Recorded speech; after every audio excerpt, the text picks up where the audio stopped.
India's auto major Tata Motors, it has announced a $1 billion loss, to making $4 billion in profits in a single year and becoming a stock market darling.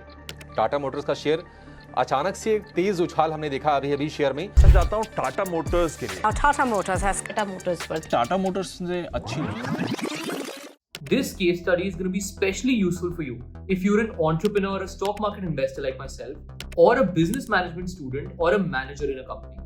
It's going to help you understand how and when exactly a transformation is taking place in a company, and also how you can bring about such a transformation in yours. So without wasting any time, let's get right to it. I'm so excited! To understand how exactly the transformation of Tata Motors took place, it is first important for us to have a brief look at its history and understand what exactly went wrong. Tata Motors was started in 1945 under the name of Tata Engineering and Locomotive Company, Telco. It was involved in the business of manufacturing commercial vehicles such as trucks and buses, and this was done with a partnership with Daimler. Any idea who and what that is? Mercedes. In 1998, Tata Motors was credited with the launch of India's first fully indigenous vehicle. Everyone told Ratan Tata that this could not be done, but he proved them all wrong. It is a tough time to be entering the market. Hopefully the recession will not be there forever. So I'm talking about the iconic Tata Indica.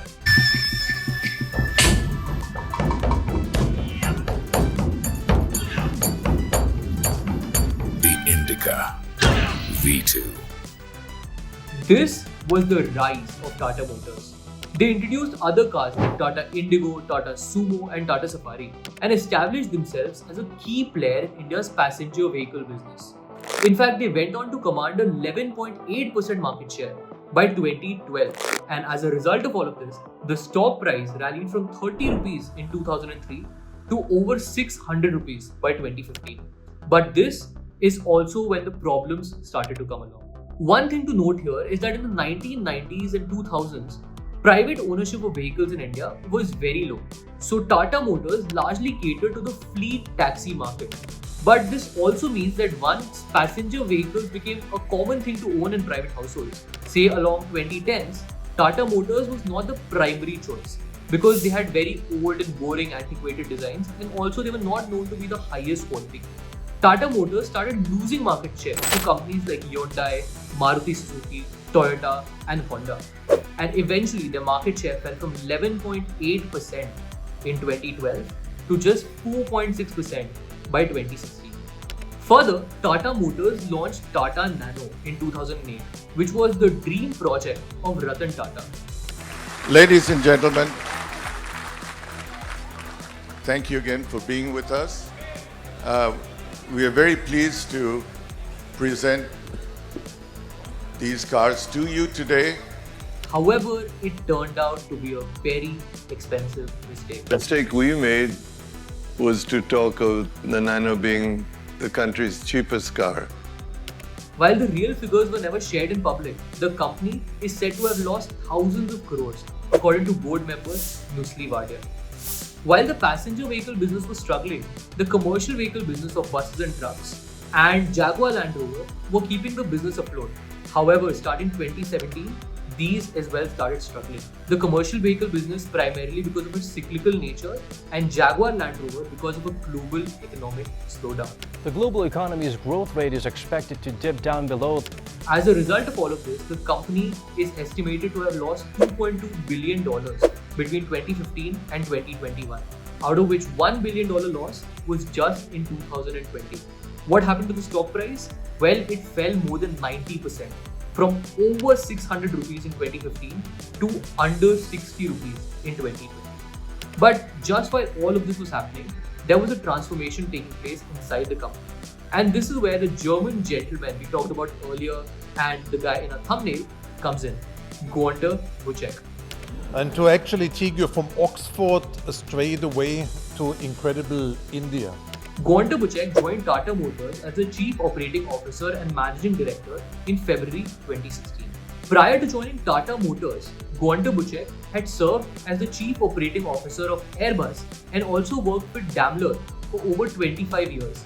As a part of his job at Daimler, he also served as the CEO and president of Beijing-Benz Automotive. He already had experience in the automotive industry, and that too in a country with a similar economic situation as China, in the sense that both these countries had a growing middle and upper middle class. Forbes India said that Tata Group has had multiple expatriate or foreign CEOs, but none of them in the recent times have been able to have the kind of impact that Guenter Butschek has had. But what exactly did he do, and how did he really save the company and transform it? Well, let's find out. Guenter Butschek's strategy was firstly to change the perception of the company from a taxi car to one for the modern Indian consumer. And the second strategy was to bring about cost and process efficiencies. So how exactly did he do it?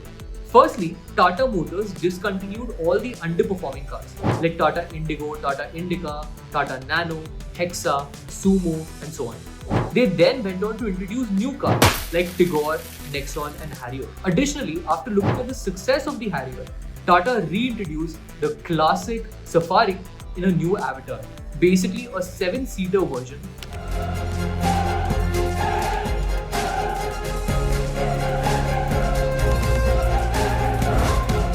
This also was a great strategy because India had a very fast growing SUV market, and as a result of this, today 66% of all the Tata Motors cars sold in India are SUVs.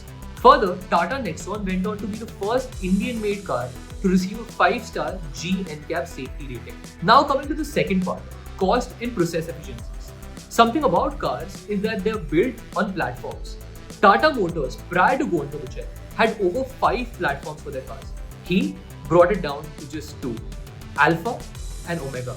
Omega is developed by Jaguar Land Rover, and now Tata Motors premium cars like Harrier and Tata Safari share the same platform as all the Jaguar Land Rover cars. Now coming to Alpha, all of the cars built by Tata Motors now, other than Harrier and Safari, follow the same framework, the same platform. This allowed Tata Motors to make radical improvements both in terms of cost, process, and quality. Remember Tata Nexon being the first Indian car to get the 5-star rating? Well, now all Tata Motors cars share the same platform as Tata Nexon. These two steps have gone a long way, firstly to redefine the image of Tata Motors, and secondly to improve the company's financials. As a result of all of these measures, Tata Motors' market share has gone from 4.6% in 2016 to now almost 14% just 8 years later. Further, in terms of financials, Tata Motors has gone from reporting a loss of $1 billion in 2020 to reporting a profit of $4 billion just as of the last financial year. And what has happened to the stock price? It has gone from 60 rupees in 2020 to now over 1,000 rupees. Lastly, Tata Motors has been focusing a lot on India's growing EV market. Today, they command a 72% market share in India's 4-wheel EV space. And Tata Motors also plans to scale this even further to become a global leader with low-cost EVs under 20 lakhs. Again, not just in India, but all around the world. So to summarize, Tata Motors' recent transformation can largely be catered to these two strategies of Guenter Butschek. Firstly, to change the perception of the company, and secondly, to bring about cost and process efficiencies. Now, this is not the only reason for the increase in profitability of the company.